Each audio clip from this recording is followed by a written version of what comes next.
नमस्कार मित्रांनो, लग्नाची बेडी या मालिकेच्या 6 ऑगस्टच्या भागात आपल्याला पाहायला मिळणार आहे. या सगळ्यामुळे रुक्मिणी काकू म्हणत असते, आता रेश्माचं काय?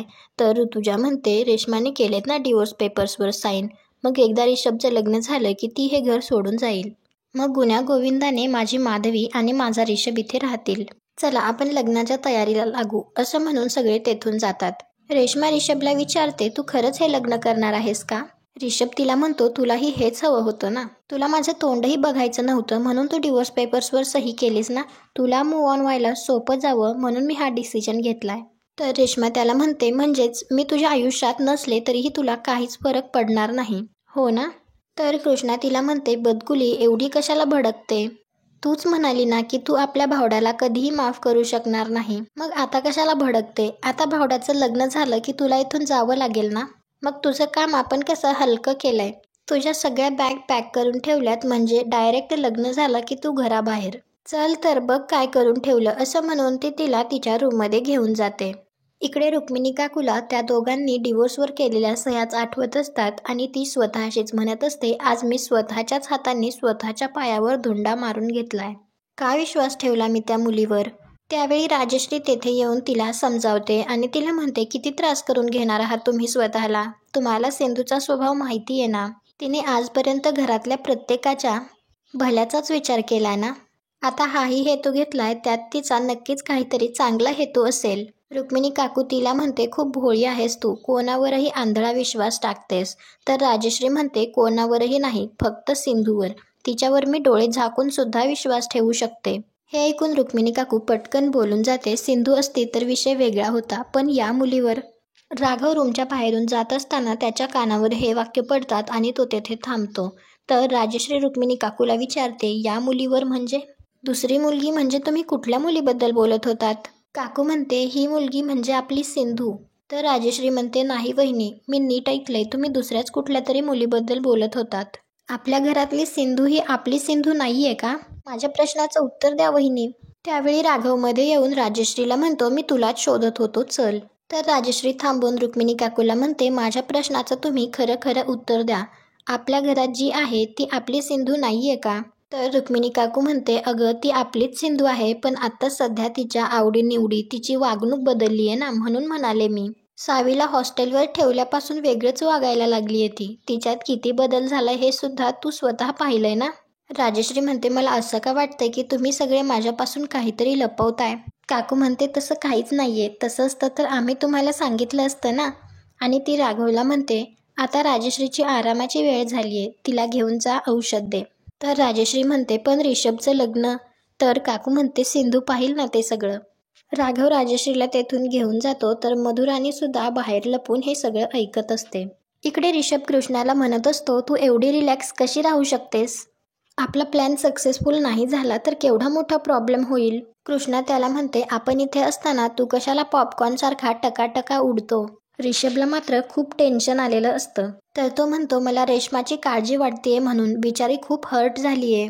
तर कृष्णा म्हणते, हो आपल्याला माहितीये तुझ्या बदकुलीचा हार्ट फेल झालाय, पण कसं आहे, प्यार में तडपना जरुरी है. त्या बदकुलीचं तुझ्यासाठी जे काही फिलिंग्ज आहेत ना, ते फ्रीज झालेत, म्हणून आपण त्याला हिट देतोय. पण यासाठी तुला थोडा पेशन्स ठेवावा लागेल. रिषभ म्हणतो, पण यापेक्षा थोडासा वेगळा प्लॅन आहे का तुझ्याकडे, म्हणजे रेश्मा थोडीशी कमी हर्ट होईल? कृष्णा त्याला विचारते, तुला ती बदकुली तुझ्या तळ्यात पोहायला हवी आहे की नकोय? रिषभ म्हणतो, मला खरंच काही कळत नाहीये. तर कृष्णा त्याला म्हणते, तू मला एकदा क्लिअर सांग की तुला ती बदकुली तुझ्या आयुष्यात हवीये की नकोय? रिषभ म्हणतो, ऑब्व्हियसली हवीये. तर कृष्णा म्हणते, हवीये ना, मग थांब ना थोडं. आणि म्हणते, भावड्या तुझा आपल्यावर भरोसा नाही का? रिषभ म्हणतो, आहे ना. तर कृष्णा त्याला म्हणते, मग आपण तुझा भरोसा कधीच तोडणार नाही. मग आता आपण वर जाऊन बघून येतो ती बदकुली पाण्यात कशी पोहते. कृष्णा तेथून जाते. इकडे रेश्माचा खूप त्रागा होत असतो, ती खूप हर्ट झालेली असते. ती स्वतःशीच म्हणते, रिषभ तू मला सोडून दुसऱ्या कोणाशी लग्नच कसं करू शकतोस? आणि ती बॅगमधलं सगळं सामान बॅगच्या बाहेर काढते. रेश्मा खूप रडत असते. त्यावेळी कृष्णा तिच्या जवळ येऊन तिला म्हणते, आपल्याला तर वाटायचं की तू तळ्यात राहते, पण तू तर कपड्यात राहते. आपण किती कष्टाने तुझी बॅग भरली होती, सगळे कपडे इस्त्री करून भरले होते, पण आता हे सगळं आपल्यालाच करावं लागेल, कारण आता आपल्या भावड्याचं लग्न होणार आहे ना. आणि एकदा का त्याचं लग्न झालं की ही खोली आपल्या भावड्याची आणि त्याच्या नवीन बायकोची होणार, आपल्या नवीन वहिनीची. मग ही त्यांची प्रायव्हेट स्पेस होणार. मग आपल्याला हे सगळं आवरून ठेवावं लागेल. रेश्मा रडत असते तर कृष्णा तिला म्हणते, कशाला एवढं पाणी गाळते? तुला भावड्याचा राग आला होता ना, तुला त्याच्याबरोबर एका छताखाली राहायचं नव्हतं. मग आता तर सगळं तुझ्या मनासारखं होतंय, तरीही कशाला रडते? आता इथून कुठे जायचं याचा विचार करते का तू? तुला काय हेल्प लागली तर आपल्याला सांग, आपल्याकडे सगळे कॉन्टॅक्ट आहेत. घर वगैरे बुक करायचं असेल तरीही सांग. रेश्मा कृष्णाला तिने रिषभचे फोटोज कपाटामध्ये लावलेले दाखवते आणि तिला म्हणते, या फोटोजशी बोलून मी माझं मन मोकळं करत होते. रिषभ इथे नव्हता पण या फोटोंचा आधार होता मला. तो लांब होता पण ॲटलिस्ट तो माझा होता. तेवढं पुरेसं होतं मला. पण आता तो माझ्यापासून कायमचा दूर जाणार आहे. कृष्णा तिला म्हणते, तू कशाला डोळ्यातून एवढे अश्रू गाळते? आपल्याला माहिती आहे आपल्या भावड्याने तुला चिटिंग केलं, पण तो प्रत्येक वेळी येऊन तुला सॉरी बोलला ना. आपण तुला तेव्हाही सांगितलं होतं, जास्त ताणू नको. जास्त ताणलं की तुटतं. आता काय झालं, तुटलं ना. बरं झालं गेलं जाऊ दे, ते सगळं विसरून जा. आपला भावड्या लग्न करतो, तो हॅप्पी आहे ना. तू पण लग्न कर, तू पण हॅप्पी हो. आपण तुझ्यासाठी ना एक से एक हिरो नवरा म्हणून आणू. पण त्याआधी आपल्याला हे सगळं आवरून ठेवावं लागेल. भावड्याच्या हनीमूनसाठी आपल्याला हे सगळं डेकोरेशन करावं लागेल ना. तू हे सगळं आवर, आपण खालची तयारी बघतो. आणि कृष्णा तेथून जाते तर रेश्माला मात्र खूप वाईट वाटत असतं. इकडे शकुंतला राणीला फोनवर म्हणत असते, त्या सावीचा लवकरात लवकर काहीतरी बंदोबस्त करावा लागेल. राणी विचारते का, आता काय झालं? तर शकुंतला सांगते, आमची दिल्लीला एक अर्जंट मीटिंग होती पण त्या सावीमुळे आम्हाला ती मीटिंग सोडून इथे पुण्याला यावं लागलं. राणी विचारते, मग आता काय करायचं? तर शकुंतला म्हणते, ते पण आम्हालाच विचारा तुम्ही. इथे तुमची उष्टी खरकटी आम्ही निस्तारतोय, कधीतरी स्वतःचं डोकं वापरा की. राणीकडे एक प्लॅन असतो तर ती शकुंतलाला सांगते. शकुंतला तिला म्हणते, तुमची अक्कल काय तुम्ही आठवड्याच्या बाजारात विकून आलाय का? राणी तिला म्हणते, तुम्ही दोन्ही बाजूने का बोलता? म्हणजे मी प्रॉब्लेमवर सोल्युशन शोधलं तरीही तुम्ही मला टोमणे मारता आणि नसतं शोधलं तरीही तुम्ही मला बोलला असतात. शकुंतला म्हणते, हे सगळं आपल्यावर उलटायला नको म्हणून बोललो आम्ही. राणी म्हणते, असं काहीही होणार नाही, मी गॅरंटी देते.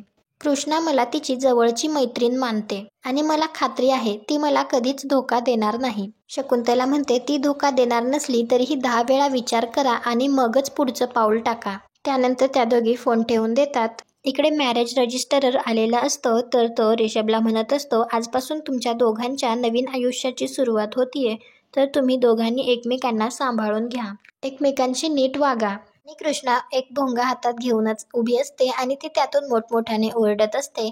तर राघव तिला म्हणतो, मला कळतीये तुझी एक्साइटमेंट, पण किती मोठ्याने ओरडतेस तू? तर कृष्णा त्याला म्हणते, आपला आवाज असाच आहे, तू काय पहिल्यांदा ऐकला का आपला आवाज? तू तुझ्या भावाला विश नाही का करणार? आणि राघव रिषभला कॉंग्रॅच्युलेशन्स करतो. तेवढ्यात रेश्मा खाली येते.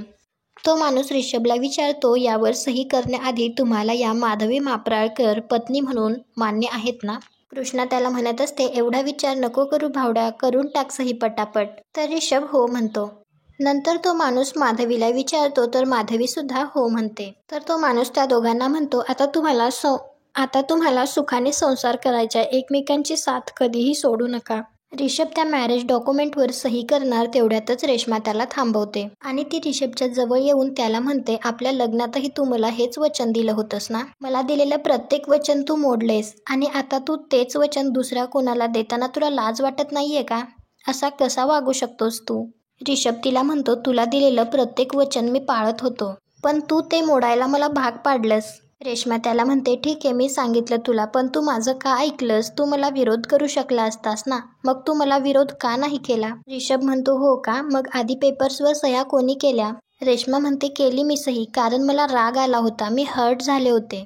पण मी सही करत असताना तू मला थांबवू शकला असतास ना, पण तू नाही थांबवलंस. मला विसरून तू दुसऱ्या कोणाचा तरी विचार केलास. तुला काहीच कसं वाटत नाही? असं कसं वागू शकतोस तू माझ्याशी?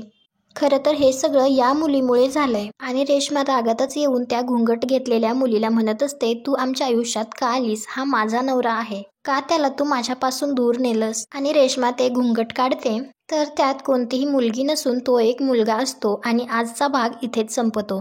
पुढील भागात आपल्याला पाहायला मिळणार आहे, शकुंतला फोनवर राणीला म्हणत असते, तुम्हाला अजूनही असंच वाटतंय का ती मुलगी कृष्णा आहे? ज्या पद्धतीने तिने ऋषभ आणि रेश्माचा प्रश्न सोडवला ते पाहून तर आम्हाला संशय यायला लागलाय. राणी म्हणते, तुमच्या मनातला संशय दूर करण्यासाठी माझ्याकडे आणखी एक प्लॅन आहे. त्यानंतर राणी कृष्णाला सांगते की सिंधूची एक आत्या आहे आणि ती इथे पुण्यात ॲडमिट आहे. तर कृष्णा विचारते का तिला काय धाड भरली. मधू सांगते हार्ट अटॅक आलाय आणि तिची काळजी घ्यायला इथे पुण्यात कोणीच नाहीये. त्यावेळी राणी मनात विचार करते, कृष्णा तू जर तुझ्या आत्याला भेटायला गेलीस तर माझे सगळे डाऊट क्लिअर होतील. तुम्हाला हा भाग आवडला असेल तर व्हिडिओला लाईक करा. पुढे काय होईल हे पाहण्यासाठी आपल्या मराठी मालिका या चॅनलला सबस्क्राईब करा. भेटू उद्याच्या भागात.